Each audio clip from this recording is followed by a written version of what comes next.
सो हमारे साथ आज यहाँ पर स्टूडियो में मौजूद हैं जावेद खान साहब।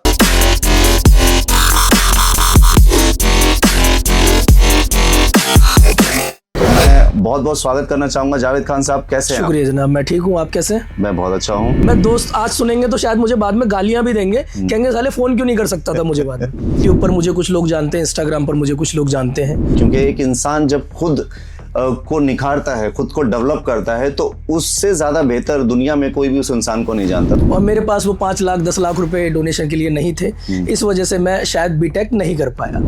मैं एज अ टीचर अपने आप को लोगों के सामने लेके आया। टीचर मैं इंग्लिश का टीचर रहा। मैंने अपना खुद का इंस्टीट्यूट सन 2011 के अंदर डिफरेंट स्टडी सर्कल के नाम से खोला। तो वो जो जर्नी रही, जो बीच के 4-5 साल रहे, वो इसी जद्दोजहद में निकल गए कि करना क्या है। इसी जद्दोजहद के अंदर मैंने कम से कम 20 काम बदले होंगे। जो लोग मुझे जानते हैं वो अच्छी तरीके से जानते हैं इस बात को कि जावेद ने कितने काम बदले। कि मैंने सबसे पहले इंस्टीट्यूट खोला, उसके बाद मैंने ट्रॉफीज़ का काम किया, स्पोर्ट्स का काम किया, LED बोर्ड्स का काम किया, ऑफलाइन मार्केटिंग का काम किया, गारमेंट्स का काम किया, मतलब रेडीमेड का काम किया, कच्चे कपड़े का काम किया, डिजिटल मार्केटिंग का ऑफिस खोला, और अब मैं आखिरी में आके एक यूट्यूबर बनने की कोशिश कर रहा हूँ। गुड। आपकी स्टार्टिंग से लेके जब आपने 18 साल की एज में आपने समझा कि आपको अब क्या करना है, तो तब से लेके अब तक का आपका लगभग क्या ड्यूरेशन, ये कितना टाइम रहा टोटल स्ट्रगल? आज की डेट में मेरी 35 साल की उम्र है, तो ये 17 साल का स्ट्रगल ही कहूँगा। तो मेरे दोस्त भी मुझे जान के शायद इस बात को समझते होंगे, मेरे पास सब्र नहीं। मेरी जेब में पैसे नहीं थे, 3 रुपए पड़े थे शायद मेरी जेब में, एग्जैक्ट नहीं पता। हाँ। मैं ऑन द वे पैदल आया हूँ और 3 रुपए का मैंने पानी पिया था।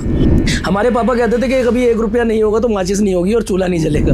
वो वक्त भी देखा है मैंने। पॉइंट वो कौन सा मोमेंट आपकी लाइफ में आया जहाँ पर आपको ये एहसास हो गया कि अब बिल्कुल सही जा रहे हैं? इंट्यूशंस आ रही है मेरे कि ये डिसीजन बहुत अच्छा था। अब डिसीजन ऐसा हो गया कि जावेद अब तो शायद कामयाब हो जाएगा। और मेरे दोस्त बहुत अच्छे हैं इस मामले में, नो डाउट। बड़ा साथ दिया उन लोगों ने मेरा। जो बुरा फेज चलता है लाइफ का, वो वाला फेज के जब एक सेकंड, एक मिनट, एक दिन गुजारना भारी पड़ता है, तो मेरे दिमाग में हमेशा यही चलता रहता था कि जावेद कर लेगा यार, तो कर लेगा, कुछ तो कर लेगा, पढ़ा लिखा है, गट्स है, बोलने की क्षमता है, कुछ नहीं करेगा कुछ तो कर ही लेगा। लेकिन मैंने सीखना नहीं छोड़ा। मैं आपको एक बात बताऊंगा, अच्छी चीज है। पैसे नहीं थे, मेरा दोस्त है वो सुन रहा है, उसने मेरे फीस के पैसे दिए थे, वो सुन रहा है इस बात को। जिंदगी का सबसे बड़ा झूठ क्या है? कि सब कुछ ठीक हो जाएगा। ठीक है। और जिंदगी का सबसे बड़ा सच क्या है? सब कुछ ठीक हो जाएगा। दोनों ही। टेंशन होती है तो आप सबसे पहले किसको कॉल करते हो? माँ को। कॉल नहीं करता बेसिकली, मैं चला जाता हूँ। कुछ लोग ये बोलते हैं कि एक लड़का और लड़की कभी दोस्त नहीं हो सकते, तो उनके लिए आप क्या बोलोगे? उनकी मानसिकता खराब है। अभी आप जिस सिचुएशन पे आ चुके हैं, आप अब एक कंटेंट क्रिएटर बन चुके हैं, तो इस पूरी जर्नी से लेके अब तक कोई डर है आपको किसी तरह का? जनाब, मेरा कंटेंट जो मेरा देख रहे हैं लोग, और जिस मुद्दे पर मैं बात करनी शुरू करी है, मेरे को हर मिनट डर लगता है कौन सा दल आके मुझे मार दे, कौन मेरे खिलाफ कंप्लेंट कर दे। लेकिन मैं समझता हूँ कि अगर मेरे साथ मेरे लोग हैं तो मुझे डरने की शायद जरूरत नहीं है। बहुत सही। सही। तो चाय या कॉफी? कॉफी। चाय छोड़ दी मैंने। कॉफी या कोल्ड ड्रिंक? कोल्ड ड्रिंक जी। अच्छा, कॉफी। कॉफी छोड़ दी।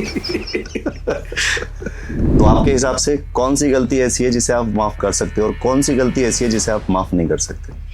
जनाब, मैं ऑलमोस्ट सारी गलती माफ कर लूंगा, लेकिन वही वाली बात है कि धोखे वाली जो गलती होती है ना, कि अपना बन के अपने ही पर छुरा भोंकना, वो वाली गलती माफ नहीं की जाती है। आपकी फेवरेट फिल्म? DDLJ बहुत अच्छी लगती है। सबको DDLJ पसंद है भाई, सब कुछ है उसके अंदर। DDLJ का कोई एक फेमस डायलॉग जो आपको अभी याद है इंस्टेंट, आपके बारे में कोई ऐसी बात जो आपके दोस्तों को नहीं पता? नहीं, सब पूछ लेते हैं यार। कुछ नहीं, ऐसा कुछ नहीं। कुछ छुपा हुआ नहीं है? नहीं। आपके फोन का पासवर्ड आपकी फैमिली में किस किस को पता है? बच्चों को भी पता है, बीवी को भी पता है। आपके दोस्तों में कितने दोस्तों को नहीं बताता जी। नहीं, दोस्तों को अभी बताया एक को, बस मैंने नहीं, दोस्तों को नहीं बताता मैं। इंसान को, आपके एक्सपीरियंस के हिसाब से, इंसान को अपने कैरियर में अगर किसी से प्यार हो जाए तो कैरियर उसके लिए ज्यादा इंपॉर्टेंट होना चाहिए या प्यार? बस यहाँ के लोग रुक जाते हैं। हाँ, क्योंकि देखे भी बहुत टाइम हो गया। क्या था भाई? वो क्या कहते हैं, बसंती इन कुत्तों के सामने मत नाचना। धर्मेंद्र साहब बहुत लाइक लव यू सर। मतलब रजाग्राफी भाई बहुत मेहनत करता है बंदा। तो मैंने कहा भाई मैं नहीं आ सकता इस सेक्टर में, मेरा दिल दहल गया। मैंने कहा यार मकसद मिल गया शायद मुझे, मैंने वीडियो बनाई है, उस वीडियो पे बोला हूँ, उस वीडियो में रोया भी हूँ, और मैं कसम से बता रहा हूँ, कसम खुदा की, वो कोई ऐसे आंसू नहीं थे, वो ओरिजिनलिटी से निकले थे। कानून बना दिया गया कि 30 मार्च के बाद जो भी कैदी होगा उनको डायरेक्ट फांसी देंगे फलस्तीनियों को। आज उस पिटीशन पर 35,000 साइन हो चुके हैं, और वो आवाज इस लेवल तक पहुंच गई है माशाल्लाह कि 24 मई तक को इजराइल को गवर्नमेंट को जवाब देना है। ये जो आप जिस पोजीशन पे हो, यहाँ का कोई टारगेट तो नहीं था आपका कि आपको यूट्यूबर बनना है, कंटेंट क्रिएटर बनना है, राइट? सो अब आप कंटेंट क्रिएटर बन गए हो, तो आपका आगे का कोई मोटिव है यहाँ इस पोजीशन पे आगे कि नहीं मैं आगे ये बनना चाहता हूँ, या कुछ और ऐसा कुछ बड़ा बनना चाहता हूँ, लाइक फिल्म स्टार बनना चाहता हूँ, या पॉलिटिशियन बनना चाहता हूँ, या क्रिकेटर बनना चाहता हूँ? इस पोजीशन से अगर आपको कहीं जंप करने का ऑप्शन मिले तो किस पोजीशन पे जंप करना चाहोगे? मैं अपनी कौम के लिए कुछ करना चाह रहा हूँ। जो लोग बड़े परेशान हैं, सही मायने में उन्हें हमारी ज़रूरत है। तो मैं पॉलिटिशियन बनने का तो जनाब नहीं, कभी ज़िंदगी में बहुत बड़ी अपॉर्चुनिटी भी आएगी तो भी नहीं करूँगा इंशाल्लाह मैं। तो ये यू नेवर नो, आपको नहीं पता होता है कि आपकी डेस्टिनी किधर आपको लेके जाती है। इन केस अगर आप बन जाते हैं और आप किसी कंट्री के किंग बन जाते हैं, लाइक आप पीएम बन जाते हैं, जो भाईचारा खराब हुआ है मैं पहले इसको ठीक करना चाहूंगा यार, कसम से कह रहा हूँ। अगर जिस दिन ये भाईचारा ठीक दोबारा हो गया ना, लिटरली बता रहा हूँ, सब कुछ ऑटोमेटिकली ठीक हो जाएगा। बिल्कुल। 400 करोड़ की फीस लेने के बावजूद तो लोग पेपर्स नहीं संभाल पा रहे, तो क्या तरक्की करेगा हमारा देश? आप क्या एक्शन लेते हो और क्या उनको सजा देते हैं? मैं सबसे पहले उस अथॉरिटी को रद्द करता कि अगर आप में वो काम करने की क्षमता ही नहीं है तो why are you doing that? चलो, एज ए पीएम अगर आपके देश में बलात्कार होते हैं तो आप उनको क्या सजा देते हैं? अगर गिल्टी होता है on the spot death, on the spot death penalty होनी चाहिए जी। चोरी के लिए तो भैया वो शरिया कानून जो चलता है, काट दो हाथ। किसी के मर्डर के लिए तो आप पीएम बने तो बहुत लोग तो फिर इंटरेस्टिंग है। आई होप लोगों को पसंद आए और आपको वोट करें और आपको जिता के पीएम बनाए। ऑलराइट, हेलो एवरीवन, अस्सलाम वालेकुम। आप सबका फिर से एक बार स्वागत है हमारे इस नए पॉडकास्ट में। और आज हम फिर एक ऐसी पर्सनैलिटी के साथ बात करेंगे जो सेल्फ मेड सेलिब्रिटी भी आप कह सकते हैं, सेल्फ मेड मैन भी कह सकते हैं। तो ऐसी एक पर्सनैलिटी, ऐसे एक इंसान को आज आपके साथ इस पॉडकास्ट में हम डिस्कस करने वाले हैं। सो हमारे साथ आज यहाँ पर स्टूडियो में मौजूद हैं जावेद खान साहब। तो मैं बहुत बहुत स्वागत करना चाहूंगा। जावेद खान साहब कैसे हैं? शुक्रिया जनाब, मैं ठीक हूँ, आप कैसे हैं? मैं बहुत अच्छा हूँ। हमारे साथ जावेद खान साहब हैं। तो जावेद साहब से हम जानने की कोशिश करेंगे कि जावेद साहब आप अपने आप को किस तरह से इंट्रोड्यूस करना चाहेंगे? भाई मेरा नाम जावेद खान है और मेरी उम्र 34 साल की उम्र में हूँ, और पिछले 1-1.5 महीने से लोगों ने मुझे जानना शुरू किया है। अच्छा, गुड। यूट्यूब पर मुझे कुछ लोग जानते हैं, इंस्टाग्राम पर मुझे कुछ लोग जानते हैं, मेरी बातों के जरिए या मेरी पर्सनैलिटी के जरिए आप समझ लीजिए। तो वो मैं डिलीवर करता हूँ और उसकी वजह से मेरी एक पहचान बनी है आज। Very good. तो यहाँ पर हम जावेद साहब से ही जावेद साहब के बारे में जानेंगे कि एक्चुअली में तो जावेद खान साहब हमारे साथ हैं और हम खुद जावेद खान साहब से जानेंगे कि वो क्या है, उनकी पर्सनैलिटी क्या है। क्योंकि एक इंसान जब खुद को निखारता है, खुद को डेवलप करता है, तो उससे ज्यादा बेहतर दुनिया में कोई भी उस इंसान को नहीं जानता। तो जावेद साहब वजूद में कब आए कि हाँ मैं अब हूँ और मुझे दुनिया में कुछ करना है? मेरी पैदाइश दिल्ली की है और वैसे मेरे फादर जो है वो मेरठ के रहने वाले हैं। मैं दिल्ली में ही पैदा हुआ, मेरी स्कूलिंग भी दिल्ली में हुई, और एक मिडिल क्लास फैमिली से मैं बिलोंग करता हूँ। और एक मिडिल क्लास में सब कुछ ख्वाहिशें, सारी चीज़ें पूरी हो ही जाती हैं ऑलमोस्ट। आफ्टर 10th मुझे लगा कि हाँ अब मेरे को फैमिली के लिए कुछ करना है। 10th मैंने साइंस साइड ली। क्या एज रही होगी आपकी? हाँ, मेरी एज उस टाइम पे लगभग 18 साल रही। 18 साल की एज में। तो मैंने उस टाइम पर साइंस साइड ली। मैंने सोचा कि कुछ करते हैं, तो मैंने साइंस साइड लेके 12th में 62-70 के बीच में मैंने मार्क्स लिए थे। मैं भूल गया हूँ, मैं एग्जैक्ट नहीं पता उस बारे में। तो मैंने सोचा कि बीटेक करते हैं, लेकिन उस दौर पर बीटेक का एक बड़ा क्रेज हुआ करता था, और अगर आप AIEEE के थ्रू नहीं जा पाते हैं तो आपको गवर्नमेंट कॉलेज नहीं मिलता है। मुझे भी नहीं मिला और मेरे पास वो 5 लाख 10 लाख रुपए डोनेशन के लिए नहीं थे। इस वजह से मैं शायद बीटेक नहीं कर पाया। उसके बाद मैंने BCA ज्वाइन किया इग्नू से, मैंने उसको कंप्लीट किया। साथ के साथ अब लगा कि हाँ कुछ कमाने की ज़रूरत पड़ रही है, क्योंकि फादर मेरे एक कैंची की धार लगाते थे, क्योंकि और उन्होंने बड़ी मेहनत से मुझे पाला पोसा है, जैसा कि सभी के माँ बाप पालते पोसते हैं। तो वहाँ से मैंने अपनी जर्नी की शुरुआत करी। मैं एज अ टीचर अपने आप को लोगों के सामने लेके आया। टीचर है। मैं इंग्लिश का टीचर रहा। मैंने अपना खुद का इंस्टीट्यूट सन 2011 के अंदर डिफरेंट स्टडी सर्कल के नाम से खोला था, ब्रह्मपुरी रोड पर। अच्छा। तो उसके साथ ये मेरी जर्नी शुरू होती है। तो वो जो जर्नी रही, जो बीच के 4-5 साल रहे, वो इसी जद्दोजहद में निकल गए कि करना क्या है। इसी जद्दोजहद के अंदर मैंने कम से कम 20 काम बदले होंगे। जो लोग मुझे जानते हैं वो अच्छी तरीके से जानते हैं इस बात को कि जावेद ने कितने काम बदले। तो जो लोग जानते हैं आपको डेफिनेटली तो उनको पता है। अगर यहाँ जो लोग नहीं जानते हैं, अगर उनको आप बताना चाहेंगे तो आप वो क्या क्या जनाब पॉडकास्ट कम पड़ जाएगा, काम तो इतने की है। फिलहाल मैं आपको जो मेन मैंने काम किया वो आपको बताया। तो जैसे मैंने आपको बताया कि मैंने सबसे पहले इंस्टीट्यूट खोला, उसके बाद मैंने ट्रॉफीज का काम किया, स्पोर्ट्स का काम किया, एलईडी बोर्ड्स का काम किया, ऑफलाइन मार्केटिंग का काम किया, गारमेंट्स का काम किया, मतलब रेडीमेड का काम किया, कच्चे कपड़े का काम किया, डिजिटल मार्केटिंग का ऑफिस खोला, और अब मैं आखिरी में आके एक यूट्यूबर बनने की कोशिश कर रहा हूँ। गुड। सो अभी आप का जो स्ट्रगल है वो यूट्यूब चैनल के लिए चल रहा है? जी हाँ, जी हाँ। ये स्ट्रगल का दौर तो शुरू से ही रहा है और इसी में भी स्ट्रगल ही कर रहे हैं अभी तक हम। सही सही। सो ये जो जर्नी है आपकी स्टार्टिंग से लेके लाइक जब आपने 18 साल की एज में आपने समझा कि आपको अब क्या करना है, तो तब से लेके अब तक का आपका लगभग क्या ड्यूरेशन, ये कितना टाइम रहा टोटल स्ट्रगल? आज की डेट में मेरी 35 साल की उम्र है, तो ये 17 साल का स्ट्रगल ही कहूँगा। तो उससे पहले एक स्ट्रगल होता था पढ़ाई का प्रेशर, ये सब चीज़ों का। उसके बाद अब ये जो कमाने का प्रेशर कि कुछ करना है उसका प्रेशर। तो ये 17 साल का स्ट्रगल वाली जर्नी रही है। और अभी तक भी मैं कहता हूँ कि मैंने कुछ अचीव नहीं किया है। इंशाल्लाह आप लोगों की दुआ रही तो ज़रूर अचीव करूँगा। गुड गुड, इंशाल्लाह इंशाल्लाह। तो ये 17 साल का आपका ये जर्नी रही है। Very good. तो इस 17 साल के सफर में ऐसा नहीं है कि 17 साल जो है वो ऐसे ही गुजर गए कि एक काम के बाद दूसरे काम। तो कहीं ना कहीं आप जब एक काम से दूसरे काम में स्विच कर रहे थे तो एक काम में कोई प्रॉब्लम हुई होगी या कहीं परेशानी आई होगी, चाहे कोई फाइनेंशियल, कोई इस 17 साल में कोई एक ऐसा सबसे बड़ा इंसिडेंट जो आपको याद होगी, यार ये सबसे खतरनाक मेरी लाइफ में आया था, जहां मैंने घुटने टेक दिए, ये जहां पर आपने बिल्कुल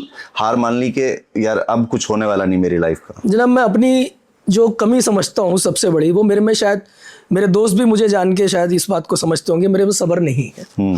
और इस सब्र ना होने की वजह से मैंने शायद इतने ज्यादा काम लग रहा है इसी चीज। लेकिन क्या होता है ना कि कब्र का हाल मुर्दा जानता है। मुझे पता है कि मेरी फाइनेंशियल कंडीशन क्या है। मुझे इस बिजनेस से अगर कुछ नहीं मिल रहा तो मुझे चेंज करना है। तो ऐसा, जैसे आपने अभी कहा कि कौन सा एक ऐसा पॉइंट आया जब आपकी इन्वेस्टमेंट जो है वो खत्म हो जाए, जो आपने इन्वेस्ट किया है और वो खत्म हो जाए, तब आपके पास कोई चारा नहीं रहता कि आप करेंगे क्या। तो ऐसा दौर मेरे साथ 2018 में भी एक बार हुआ, 2022 में भी एक बार मेरे साथ ऐसा दौर हुआ। लेकिन फिर वही बात कहूंगा कि मैंने कोशिश नहीं छोड़ी और आज उसी कोशिश को ना छोड़े हुए इसी स्ट्रगल को मैं रेगुलर रख रहा हूँ। और इसी स्ट्रगल को देखते हुए आज मैंने एक यूट्यूब की और इस चीज़ की शुरुआत करी है। और पता नहीं है मुझे कहाँ लेके जाएगा, लेकिन मैं कोशिश कर रहा हूँ, जैसा कि मैं पिछले 17 सालों से करता आया हूँ। गुड। तो आपने तो वैसा टाइम भी देखा होगा, लाइक जब एक इंसान की टाइम लाइफ में एक ऐसा टाइम भी आता है कि उसे सोचना पड़ता है कि शाम को खाना कैसे खाया जाएगा। जनाब, आपकी एक बात रुक के एक बात बताऊं इस पे। एक मतलब ये रियल इंसिडेंट है, कोई झूठ बोलने वाली थी। मैं दोस्त आज सुनेंगे तो शायद मुझे बाद में गालियां भी देंगे, कहेंगे साले फोन क्यों नहीं कर सकता था मुझे बाद में। मैं आनंद विहार बस अड्डा है, आनंद विहार बस अड्डे पे मैं किसी काम से गया था, मेरा फोन बंद हो गया था और मेरी जेब में पैसे नहीं थे, 3 रुपए पड़े थे शायद मेरी जेब में, और मुझे वहां से सीलमपुर घर आना था अपने। और जब मैं वहां से चलने के लिए बैठा तो कम से कम 10 रुपए की सवारी थी। तो मैंने कहा आज यार पैदल चलते हैं। मैं आनंद विहार बस अड्डे से लेके सीलमपुर, मेरे ख्याल में शायद 7-8 किलोमीटर तो होगा, एग्जैक्ट नहीं पता। हाँ, मैं ऑन द वे पैदल आया हूँ और 3 रुपए का मैंने पानी पिया था। तो आप अंदाजा लगा सकते हैं कि वक्त हर किसी की जिंदगी में कुछ ना कुछ ऐसा आता है। और एक बात, इस बात को देखते ना, एक बात और याद आती है, मैं आपकी बात को कहूंगा इस बात पे। हमारे पापा कहते थे कि कभी 1 रुपया नहीं होगा तो माचिस नहीं होगी और चूल्हा नहीं जलेगा। वो वक्त भी देखा है मैंने। एक ऐसा वक्त भी होगा जब आपको लगा कि अब लाइफ बिल्कुल नई मोड़ पे जा रही है, अब सब कुछ सही होने वाला है, तो वो कौन सा पॉइंट, वो कौन सा मोमेंट आपकी लाइफ में आया जहां पर आपको ये एहसास हो गया कि अब बिल्कुल सही जा रहे हैं? वो भी एक पॉइंट होगा। जनाब, ऐसे मौके ना बहुत मिले मुझे। मैं जो सबसे हाईएस्ट पीक वाला रहा, लाइक जो आप, अगर मैं आप बोलूं इंस्टेंट, तो वही याद आए वो वाला। अगर मैं ऐसे इंस्टेंट वाले की बात करूँ तो मुझे मेरे पिछले 1 महीने की जर्नी जो इंस्टाग्राम और यूट्यूब ने मुझे दिखाई है, मुझे ऐसा इंट्यूशंस आ रही है मेरे कि ये decision like बहुत अच्छा ये था। अब डिसीजन ऐसा हो गया कि जावेद अब तू शायद कामयाब हो जाएगा। अभी तक मैं समझता हूँ मैं कामयाब नहीं हुआ। मेरे दोस्त भी इस बात को कहते हैं और मेरे दोस्त बहुत अच्छे हैं इस मामले में, नो डाउट। बड़ा साथ दिया उन लोगों ने मेरा, जो शायद वीडियो देख रहे हैं वो जानते हैं मैं किनको बोल रहा हूँ, वो जानते हैं मैं किनको बोल रहा हूँ। तो इस बात को वो समझ रहे हैं, उन्होंने मेरा दुख में सुख में सब जगह साथ दिया। लेकिन हाँ, ये मेरा पिछले 1 महीने का पॉइंट जो रहा है ना, इस अरसे से मुझे ऐसा लगता है कि शायद अब मैं कुछ पा सकता हूँ जिंदगी में।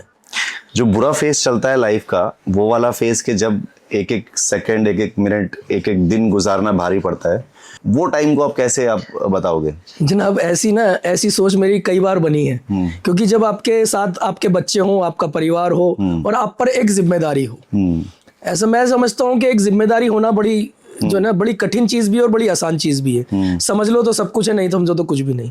तो मेरे दिमाग में हमेशा यही चलता रहता था कि जावेद कर लेगा यार, तू कर लेगा, कुछ तो कर लेगा, पढ़ा लिखा है, गट्स है, बोलने की क्षमता है, कुछ नहीं करेगा कुछ तो कर ही लेगा। लेकिन ये कुछ ना कुछ सोचते हुए भी ना कुछ नहीं हो पाता था कई सालों तक भी। लेकिन मैंने सीखना नहीं छोड़ा। मैं आपको एक बात बहुत अच्छी चीज है। मेरा जब स्ट्रगल का दौर रहा, स्ट्रगल तो मैं समझता हूँ मेरे इस 17 साल की जर्नी के अंदर बहुत स्ट्रगल रहा है और बहुत अच्छी लाइफ भी जी है, मैं झूठ नहीं बोलूंगा इस बात में। मैंने बहुत अच्छी लाइफ भी जी है जो शायद लोग नहीं जी पाते, मैं क्लियरली बोलूंगा। मेरा ना अप डाउन रहा है ये चीजें। तो मैंने अपने उस वक्त में जब मैं खाली होता था या खाली हुआ था, मैंने हमेशा सीखने की कोशिश करी है।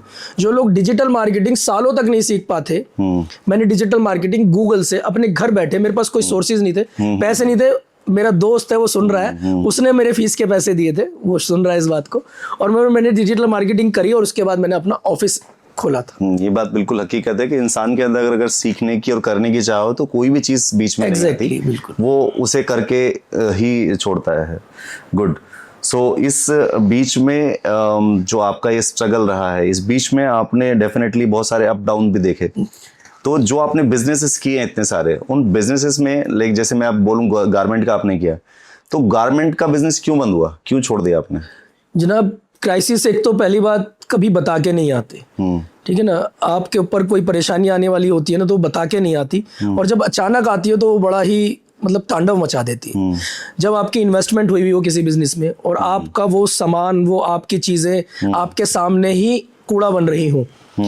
कुछ ऐसी चीजें मेरे साथ हुई, मेरे गोडाउन में पानी भर गया था और मेरा कपड़ा भीग गया था वहां पर, मेरे वहां चोरी हो गई थी। तो इन चीजों ने ना लाइक दिमाग बहुत ज्यादा खराब कर दिया, क्योंकि आपके वो जो खर्चे होते हैं वो रेगुलर होते हैं, और यहाँ से वो मैं समझता हूँ वो चीजें बिल्कुल खत्म होती गई। जब आपका महीने का खर्चा हो और अर्निंग सोर्सेज खत्म हो जाए तो आपकी बचत में से वो पैसा निकलता रहता है, और एक वक्त आता है कि जब आपके पास सब कुछ खत्म हो जाता है। और वो वक्त मैंने देखा कि मैंने अपनी आंखों के सामने अपनी चीजें जाती हुई देखी है। वो सबसे डिफिकल्ट होता है। जिंदगी का सबसे बड़ा झूठ क्या है? कि सब कुछ ठीक हो जाएगा। ठीक है। और जिंदगी का सबसे बड़ा सच क्या है? सब कुछ ठीक हो जाएगा। दोनों ही। कौन सी ऐसी चीज है जो आपको बदल सकती है आपकी रिलेशन में? माँ से बड़ा रिलेशन कोई नहीं होता। जो एक डांट पे और एक प्यार मोहब्बत में जो चीजें बदल जाती ना, वो माँ से, और माँ का साया सब पर बनाए रखे अल्लाह पाक। टेंशन होती है तो आप सबसे पहले किसको कॉल करते हो? माँ को। कॉल नहीं करता बेसिकली, मैं चला जाता हूँ। अच्छा। कोई ऐसी चीज जो आप माँ से शेयर नहीं कर सकते, तो कौन ऐसा और इंसान है जो आप प्रॉब्लम में होते तो उससे आप शेयर करते? है एक मेरा दोस्त, नाम नहीं रिवील करूंगा, वो जानता है, और वो भी अपनी बातें मेरे से शेयर करता है। एक लड़का लड़की दोस्त हो सकते हैं? बिल्कुल हो सकते हैं, बहुत अच्छे दोस्त हो सकते हैं। कुछ लोग ये बोलते हैं कि एक लड़का लड़की कभी दोस्त नहीं हो सकते, तो उनके लिए आप क्या बोलोगे? उनकी मानसिकता खराब है। अभी आप जिस सिचुएशन पे आ चुके हैं, लाइक आप अब एक कंटेंट क्रिएटर बन चुके हैं, तो इस पूरी जर्नी से लेके अब तक कोई डर है आपको किसी तरह का?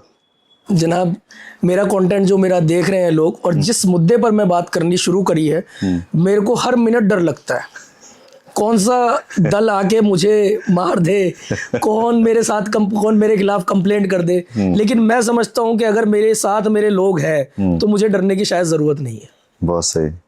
जब आप 18 साल के हुए, आपने होश संभाला, उसके बाद से लेके अब तक रोए हो आप?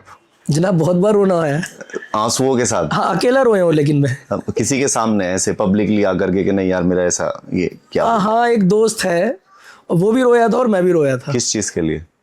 अपनी जिम्मेदारियों को समझते हुए। उसकी लाइफ में भी बड़ा स्ट्रगल रहा है मेरी तरह, और मेरी तरह नहीं, मैं समझता हूँ मेरे से बहुत ज़्यादा। उसने मौत को अपनी आंखों से देखा है, वो शायद सुनेगा तो समझेगा इस बात को। उसने भी गले लग के रोया था और मैं भी गले लग के रोया था उसके। आपके बारे में कोई ऐसी बात जो आपके दोस्तों को नहीं पता? नहीं, सब पूछ लेते हैं यार। कुछ नहीं, ऐसा कुछ नहीं, कुछ छुपा हुआ नहीं है? नहीं। आपकी फैमिली से कोई ऐसी बात जो आपकी फैमिली को नहीं पता, जो छुपी हुई है? नहीं, मैं सब कुछ बता देता हूँ। मैं मोस्टली चीज़ें शेयर करता हूँ, क्योंकि पता नहीं कब कौन से मोड़ पर हम रहे ना रहे, तो वो सब चीज़ें पता होनी चाहिए। आपके फोन का पासवर्ड आपकी फैमिली में किस किस को पता है? बच्चों को भी पता है, बीवी को भी पता है। आपके दोस्तों में कितने दोस्तों को नहीं बताता जी। नहीं नहीं नहीं, दोस्तों को अभी बताया एक को, बस मैंने नहीं, दोस्तों को नहीं बताता मैं। इंसान को, आपके एक्सपीरियंस के हिसाब से इंसान को अपने कैरियर में अगर किसी से प्यार हो जाए तो कैरियर उसके लिए ज़्यादा इम्पोर्टेंट होना चाहिए या प्यार? कैरियर, मैं समझता हूँ अगर आप एक जिम्मेदार आदमी हैं तो कैरियर को मोस्ट इम्पोर्टेंट रखें, क्योंकि कैरियर से आपकी ज़िंदगी बनती है। प्यार एक चीज़ है, दिल का लगाव हो जाता है, उसको अपार्ट रखें, बेहतर रहेगा। तो जावेद साहब, आप जो अब एक पर्सनैलिटी है, एक जगह से शुरुआत करके एक आप जगह पे पहुंचे हैं, तो यहाँ पे आने के बाद आपने कोई टारगेट सेट किया है? लाइक ये जो आप जिस पोजीशन पे हो, यहाँ का कोई टारगेट तो नहीं था आपका कि आपको यूट्यूबर बनना है, कंटेंट क्रिएटर बनना है, राइट? सो अब आप कंटेंट क्रिएटर बन गए हो, तो आपका आगे का कोई मोटिव है यहाँ इस पोजीशन पे आगे कि नहीं मैं आगे ये बनना चाहता हूँ, या कुछ और ऐसा कुछ बड़ा बनना चाहता हूँ, लाइक फिल्म स्टार बनना चाहता हूँ, या पॉलिटिशियन बनना चाहता हूँ, या क्रिकेटर बनना चाहता हूँ? इस पोजीशन से अगर आपको कहीं जंप करने का ऑप्शन मिले तो किस पोजीशन पे जंप करना चाहोगे? जनाब, मैं उस पोजीशन पर जंप करना चाहूँगा जहाँ पर मैं कौम के लिए, अपने लोगों के लिए आवाज़ उठाऊँ और वो मेरी आवाज़ सुने और मैं उनके लिए कुछ कर पाऊँ। मेरा कोई अभी भी टारगेट सेट नहीं है। मैं सिर्फ पॉलिटिशियन बनना चाहिए फिर? नहीं, मैं राजनीति में बिल्कुल नहीं आऊँगा। वही एक ऐसी जगह जहाँ आप खुल के अपनी पब्लिक के लिए, किसी के लिए भी सपोर्ट कर सकते? नहीं नहीं नहीं जनाब, राजनीति में आना लाइक कि अपनी ज़िंदगी को बेकार करना, और आपको झूठा भी बनना पड़ेगा, सच्चा भी बनना पड़ेगा। ऐसा परसेप्शन क्यों बना हुआ है कि राजनीति में आना है तो मतलब झूठा और बेईमान और इस तरह का जो है बनना पड़ेगा? जनाब, ये परसेप्शन बनाया गया है लोगों के द्वारा और नेताओं के द्वारा। सिर्फ मैं अकेला नेताओं को गलत नहीं कहूँगा, पॉलिटिशियंस गलत नहीं होते, जनता खुद गलत बनवाती है उन्हें। अगर कुछ गलत हो रहा है तो बोलो यार, बोलने का क्षमता हम रखते नहीं, तो इसलिए जहाँ से गलत हो रहा है वो होता रहता है। तो मैं पॉलिटिशियन बनने का तो जनाब नहीं, कभी जिंदगी में बहुत बड़ी अपॉर्चुनिटी भी आएगी तो भी नहीं करूंगा इंशाल्लाह मैं। तो ये यू नेवर नो, आपको नहीं पता होता है कि आपकी डेस्टिनी किधर आपको लेके जाती है, तो ये हम डिसाइड नहीं करते हैं, ये सब ऊपर से डिसाइड होके आता है कि अब आपको क्या करना है। तो यहाँ तक भी आपने लाइक अगर आप पीछे जाएं 10 साल आपकी लाइफ में बैक, तो आपने ये नहीं सोचा था कि अब आप जो है वो यूट्यूब पे कंटेंट क्रिएटर बनेंगे या ऐसी चीज़ करेंगे, राइट? लेकिन आप बन गए। इन केस अगर आप बन जाते हैं और आप किसी कंट्री के किंग बन जाते हैं, लाइक आप पीएम बन जाते हैं, तो आप आपके हिसाब से क्या ऐसी इम्पोर्टेंट चीज़ें, कुछ सब तो नहीं, कुछ ऐसी इम्पोर्टेंट चीज़ जो आप सबसे पहले बदलना चाहोगे?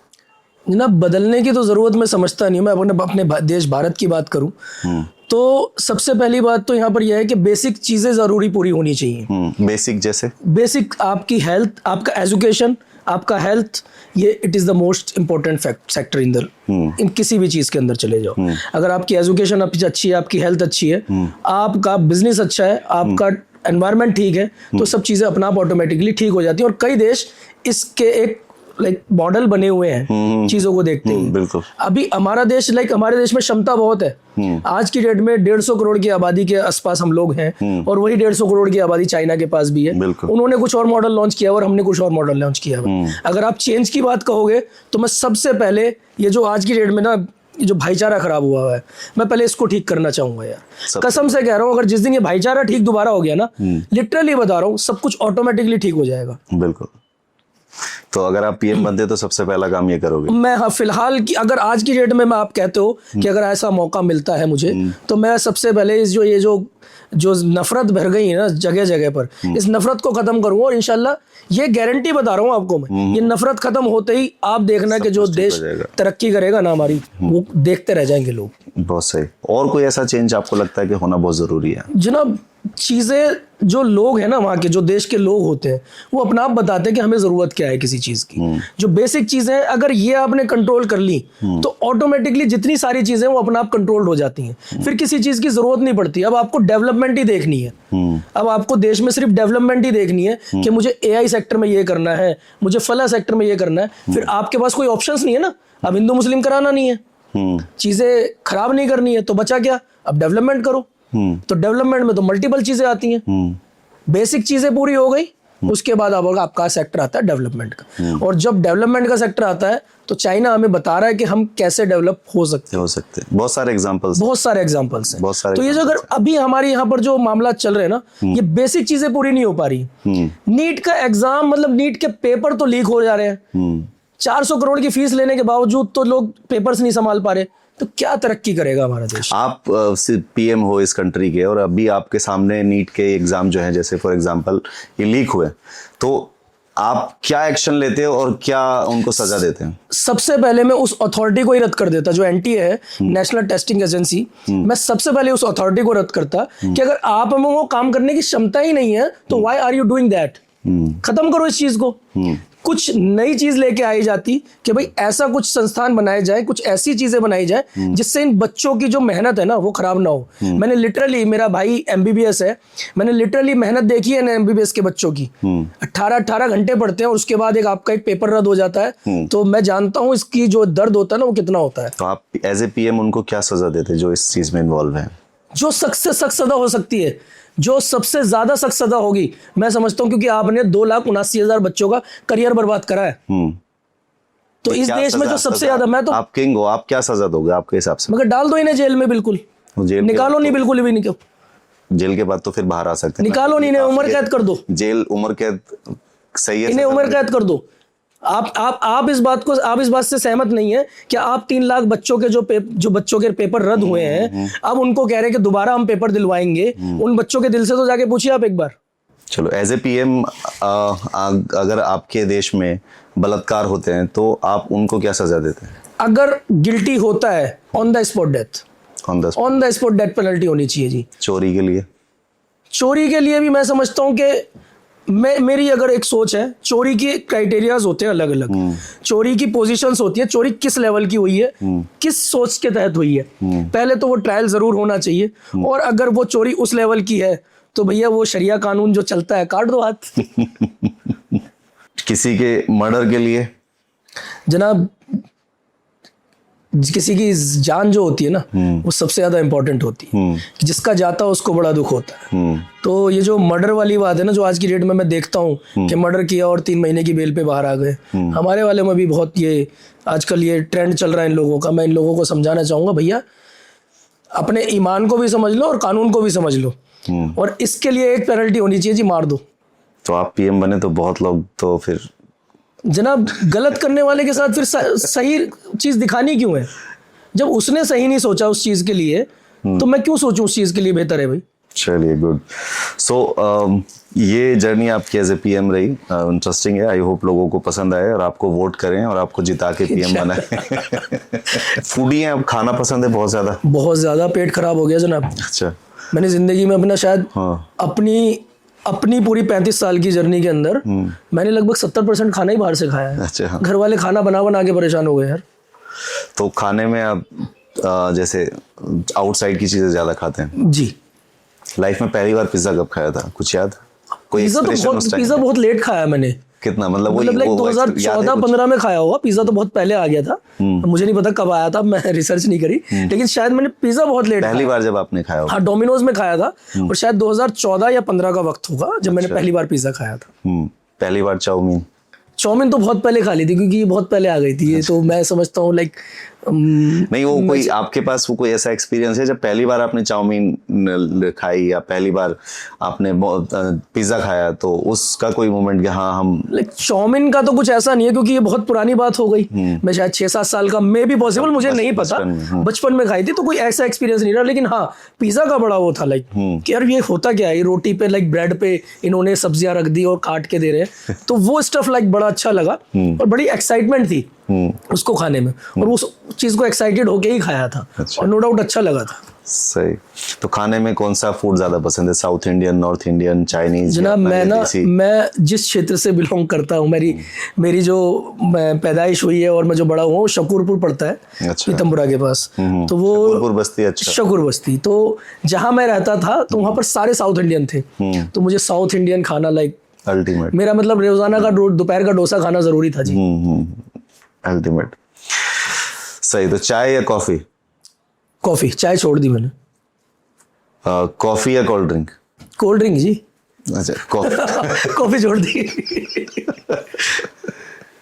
सही। तो यहाँ पे आपके दोस्त वगैरह हैं, डेफिनेटली बहुत सारे दोस्त हैं जी।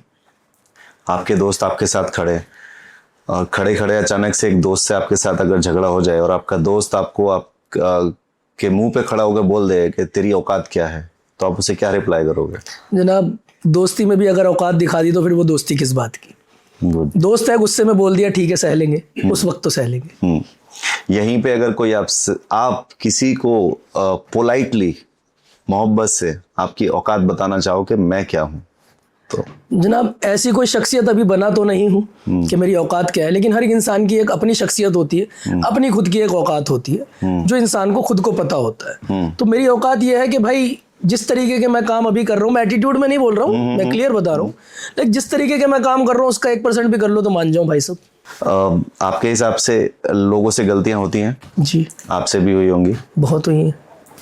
तो गलतियां जो होती हैं, गलतियों को खींचना उस बात पे उन लोगों को, या उसे माफ कर देना, दोनों में से क्या बेहतर है? मान भी लेता हूँ अपनी गलती और माफ भी कर देता हूँ। गुड। तो गलतियों में भी कैटेगरी होती है, कुछ गलतियां ऐसी होती हैं जो अलग तरह की होती हैं, कुछ गलतियां ऐसी होती हैं वो अलग तरह की होती हैं। तो आपके हिसाब से कौन सी गलती ऐसी है जिसे आप माफ कर सकते हो और कौन सी गलती ऐसी है जिसे आप माफ नहीं कर सकते?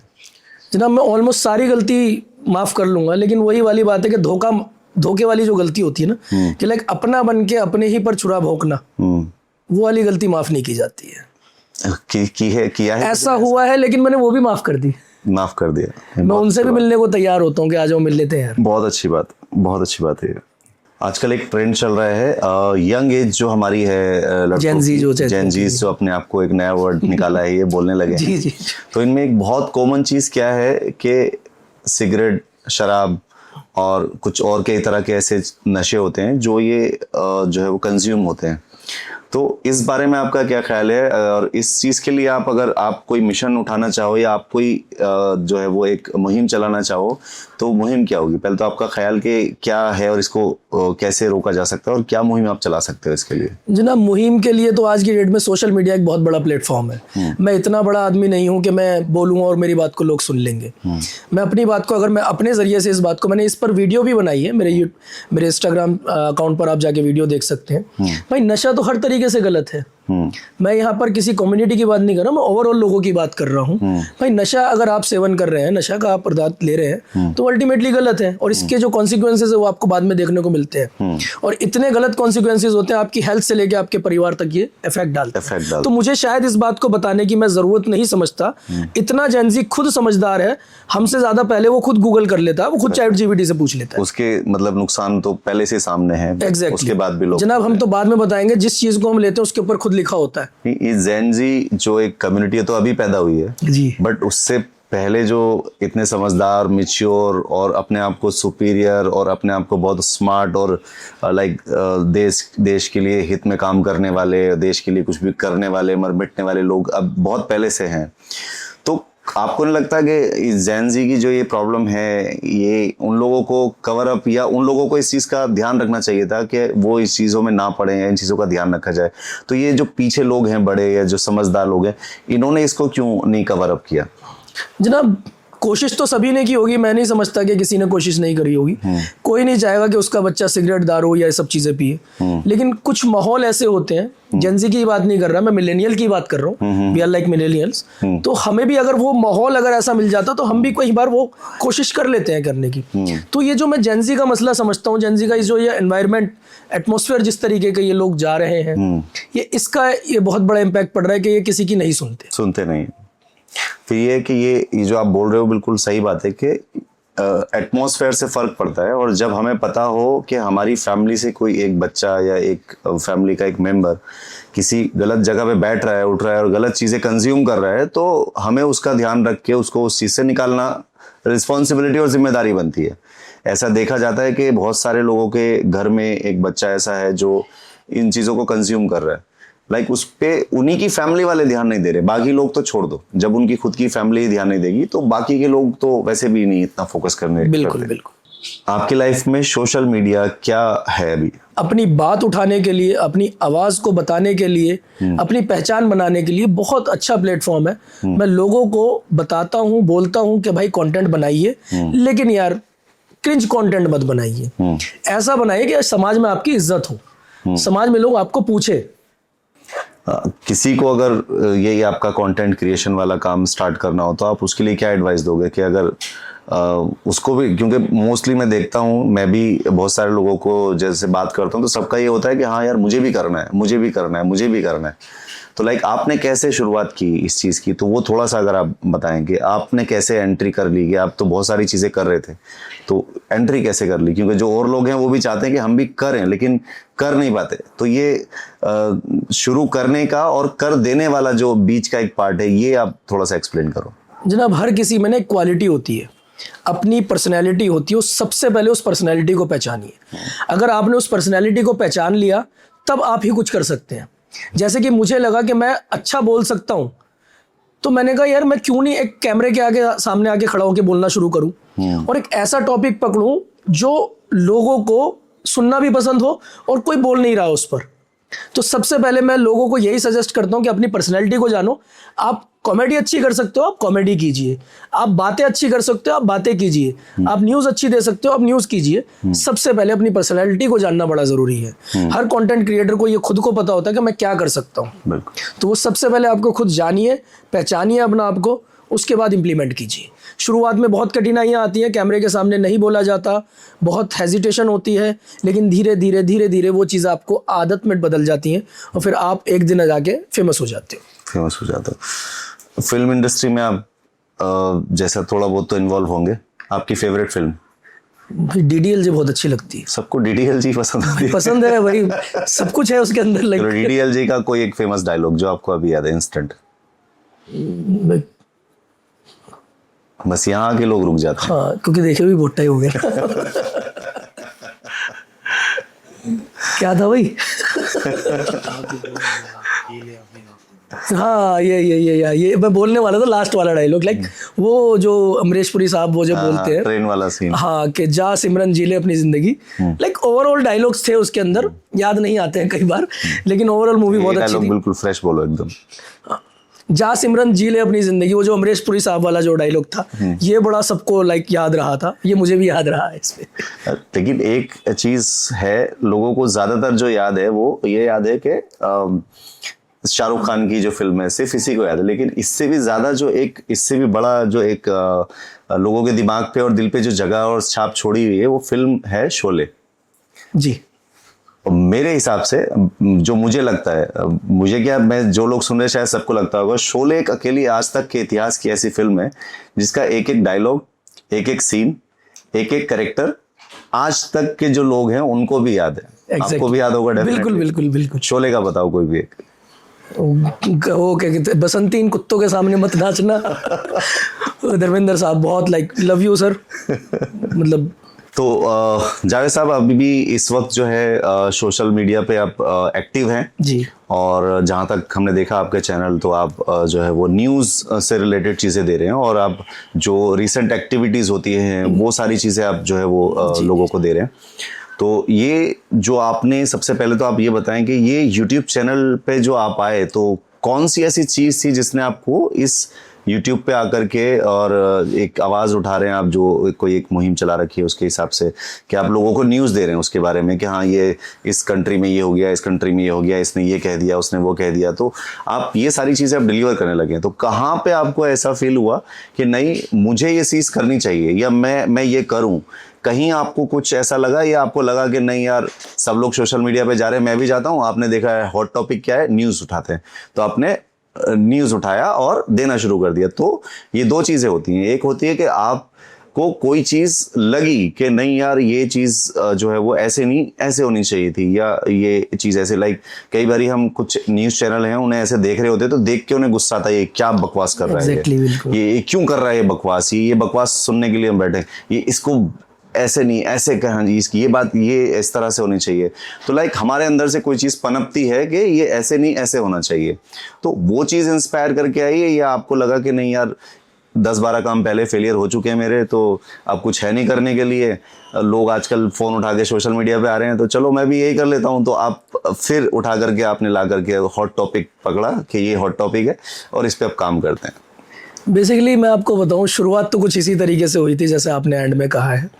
जब मैंने डिजिटल मार्केटिंग कर ली थी तो आपने जो सोशल मीडिया चूज किया, तो सोशल मीडिया चूज किस वजह से किया? लाइक एक रीज़न होता है कि आपने कुछ ऐसा देखा या ऐसा कुछ रियलाइज किया आपकी लाइफ में या आपने करंट सिचुएशंस पे कि नहीं यार ये ऐसे नहीं ऐसे होना चाहिए, या तो एक रीज़न ये हो सकता है, एक रीज़न ये हो सकता है कि यार सोशल मीडिया पे सब लोग जा रहे हैं, ऑलरेडी 10-12 काम मैं करके बंद कर चुका हूँ, कुछ चल नहीं रहा, चलो इसी को स्टार्ट करते हैं। अब आपने उठा करके वो सोशल मीडिया पे स्टार्ट किया, अब आपने पकड़ लिया क्या, एक हॉट टॉपिक पकड़ लिया, न्यूज़, कि यहाँ बम गिरा, वहाँ बम गिरा, कहाँ बम गिरा, ये इन्फॉर्मेशन आपने लोगों को देनी शुरू करी और लोग इंटरेस्टेड हो गए और आपके साथ रिलेट करने लगे, क्योंकि उनको भी कहीं ना कहीं लगा कि आप जो चीज़ें दे रहे हो, न्यूज़ दे रहे हो, वो बिल्कुल सही दे रहे हो, उन तक सही चीज़ें डिलीवर हो रही हैं। आदमी कोई भी सब्सक्राइबर किसी के साथ तभी कनेक्ट होता है कि जब उसे लगता है कि जो कंटेंट मिल रहा है वो अच्छा है, वो कंज्यूम करने लायक है। तो आपने जो ये सोशल मीडिया वाला प्लेटफॉर्म अभी चूज़ किया या इस प्रोफेशन पे आए, तो क्या रीज़न रहा कि कोई चीज़ कहीं से दुखी टूटी या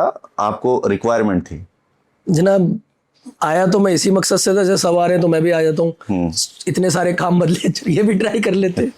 लेकिन इसकी शुरुआत डिजिटल मार्केटिंग के दौर पर हुई थी, जब मैंने डिजिटल मार्केटिंग का कोर्स किया था। उसके साथ साथ मैंने एआई की वीडियोस बनानी शुरू कर ली थी, लोगों को बताता था मैं कि डिजिटल मार्केटिंग के बेनिफिट्स, वेबसाइट कैसे बनती है, मेरी पुरानी वीडियोस पड़ी हुई हैं। धीरे धीरे फिर वो मतलब मैं रेगुलरिटी मेरी कमी रही है, मैं रेगुलरिटी नहीं रही।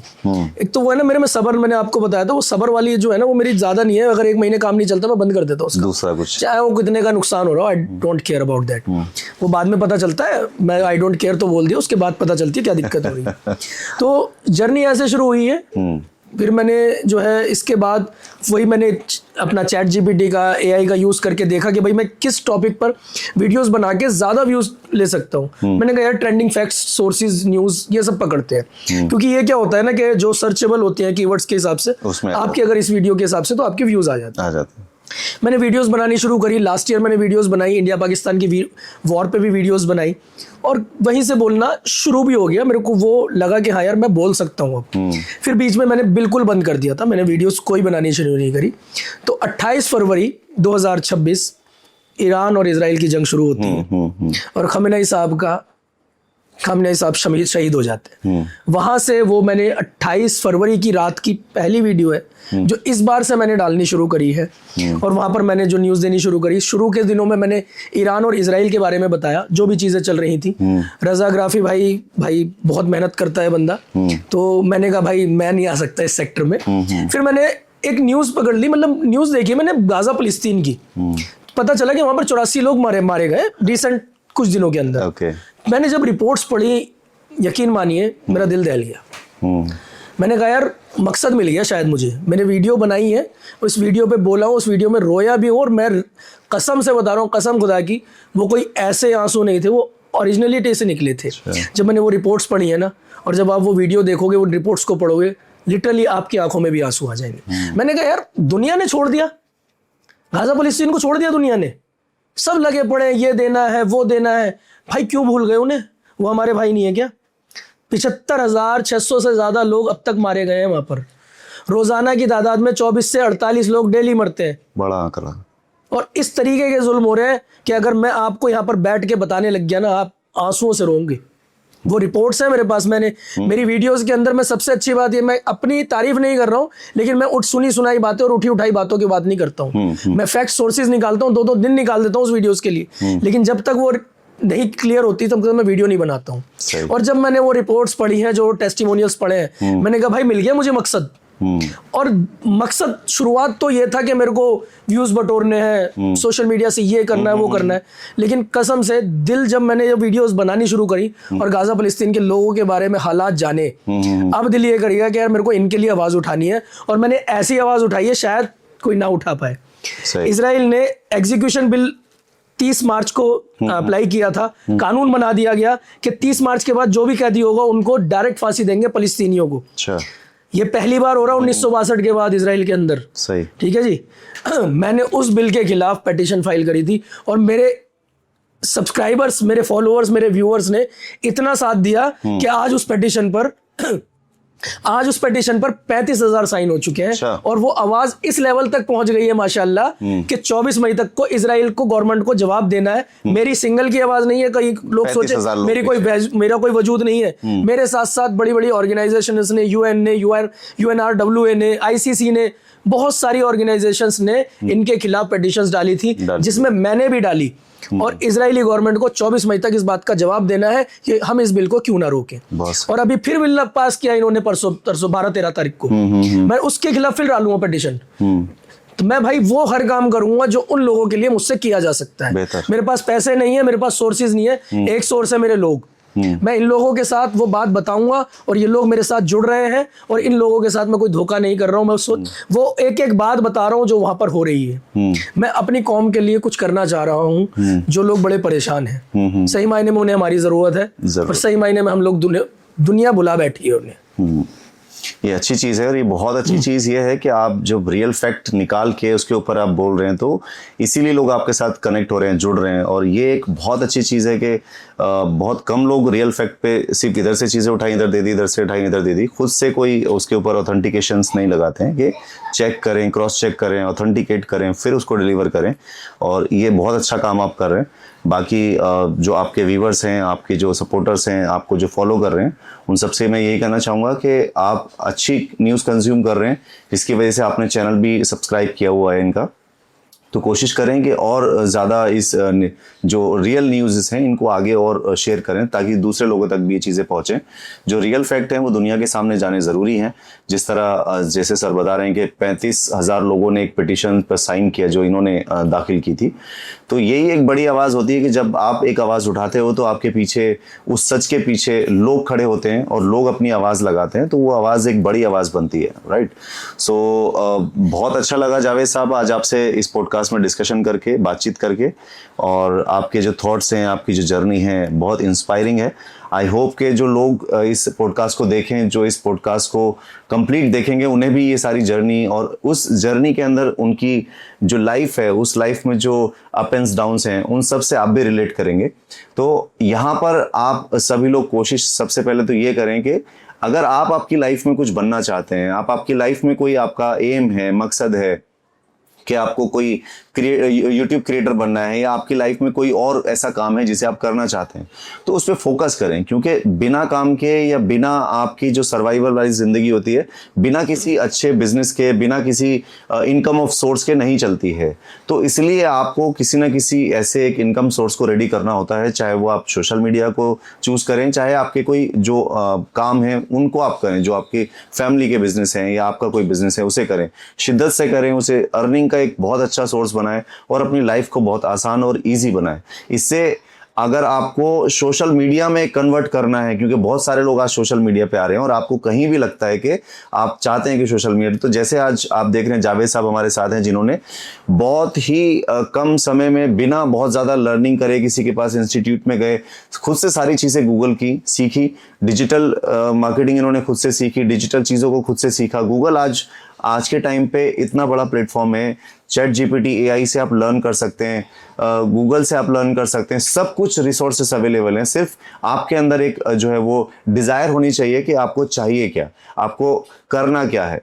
जब आप करना शुरू करेंगे तो पूरी दुनिया, सब लोग साथ आ जाते हैं। जैसे आज जावेद साहब के साथ हैं, शुरुआत की थी बाय चांस और उसको अब चॉइस बना लिया। शुरुआत की थी चांस के साथ कि चल यार एक चांस मारते हैं, क्या पता कुछ हो जाए, और वो जो शुरुआत थी वो चॉइस बन गई। आज वो एक मतलब हार्डकोर लगा कि इसी के लिए पैदा हुए थे हम। एग्जैक्टली। तो अब वो चीज आ गई है। तो जब आप शुरुआत करते हैं किसी चीज की, तो वो शुरुआत जस्ट आपने करनी है, क्योंकि वो अच्छा बुरा सही गलत तो आपको उसका रिजल्ट जब आएगा तब पता चलेगा। लेकिन जब आप उसे शुरू ही नहीं करेंगे तो आपके उसके अच्छे और बुरे का या किसी भी तरह का कोई रिजल्ट नहीं मिलने वाला। तो जब रिजल्ट मिलेगा तो वो आपके लिए अनएक्सपेक्टेड होगा। आप सोच नहीं पाओगे कि यार ये तो मैंने सोचा ही नहीं था। तो यही चीज कल आप जब इसको बड़े लेवल पे लेके जाओगे तो आपकी अर्निंग का सोर्स भी बनती है, आपको अर्निंग का जरिया भी बनती है। आज जावेद साहब इस काम को शुरू कर रहे हैं, इस काम में लगे हुए हैं शिद्दत के साथ और बहुत मेहनत कर रहे हैं। स्टार्टिंग में शायद नहीं सोचा हो, लेकिन अब सोचते हैं और उस पर मेहनत करते हैं, उस पर रिसर्च करते हैं, तब वो चीज़ें आगे आप सब लोगों तक पहुंचाते हैं। तो इसीलिए वो ग्रोथ तय हुई और यही ग्रोथ कल को एक इनकम का सोर्स भी बनेगी और यहीं से एक ऐसी जर्नी शुरू होगी जो शायद इनको एक बहुत बड़ा सेलिब्रिटी बना दे, बहुत अच्छे लेवल पे बड़े अच्छे मुकाम पे लेकर चली जाए, जहां पर दुनिया देखे कि एक इंसान ने कहां से शुरुआत की, क्या क्या मुसीबतें झेली और आज किस पोजीशन पे। तो हम सब ये साथ मिलकर दुआ करते हैं और उम्मीद करते हैं कि ऐसा सब कुछ हो इंशाल्लाह। और thank you so much Javed साहब वंस अगेन आपका इस पॉडकास्ट पे आने का। और हम यहाँ यही दुआ करेंगे कि आप जो मकसद से आए हैं, जो आपने तैयारी की है और जिस तरह से आप लगे हुए हैं आपके काम में, आप उसमें सक्सेस हो, बहुत तरक्की हासिल करें और फिर से एक जब आप सेलिब्रिटी बने तो दोबारा आप हमारे पॉडकास्ट पे आएं इंशाल्लाह। और हम फिर से आपकी इस जर्नी को दोबारा से डिस्क्राइब करें कि आपने कहाँ से शुरुआत की और कहाँ तक पहुंचे। तो डेफिनेटली इंशाल्लाह बहुत जल्दी हम फिर दोबारा मुलाकात करेंगे। मैं आपका भी बड़ा शुक्रगुजार हूँ। मैं एक प्लेटफॉर्म चाह रहा था, क्योंकि रील्स में मैं अपनी बातों को सिर्फ वही बातें बता पाता हूँ, लाइक जो चीज़ें हो रही हैं, भाई आज गाज़ा में इतने लोग मरे या इतने शहीद हुए, इतने लोगों के साथ ये जुल्म हुआ। एक प्लेटफॉर्म चाह रहा था कि मैं जहाँ अपनी बातें भी खुल के बता पाऊँ। मैं आपका बहुत शुक्रगुजार हूँ कि आपने मुझे इनवाइट किया, इस काबिल समझा आपने मुझे कि हाँ कि मैं कुछ आपके सामने अपनी बात रख सकूँ। इंशाल्लाह वो दिन दूर नहीं कि आप और हम मिलके सेलिब्रिटी बनेंगे और साथ मिलके बैठ पॉडकास्ट करेंगे इंशाल्लाह। इंशाल्लाह। देखिए ये जो पॉडकास्ट मैंने स्टार्ट किया है, इसके पीछे का मेरा मकसद ही यही है कि हम उन लोगों को हेल्प करें जो अपनी लाइफ में ज़ीरो से शुरुआत करके एक स्टेज पे पहुंचते हैं और वहां पहुंचने के बाद वो कोशिश करते हैं कि कोई हाथ पकड़े, कोई सपोर्ट करे, कोई हमें भी और थोड़ा ऊपर उठाए, तो या हमारी बात या हमें लोगों तक पहुंचाए। तो जब एक आपने बिल्कुल ज़ीरो से शुरू करके अपना एक मुकाम हासिल करा है, तो डेफिनेटली उसके पीछे आपकी एक मेहनत है, आपका एक लगाव है, आपकी एक उसके साथ एक अटैचमेंट है। तो वो अटैचमेंट ये शो करती है कि आप के अंदर वो काबिलियत है कि आप सेलिब्रिटी या कोई बड़ा ब्रांड बन सकते हो।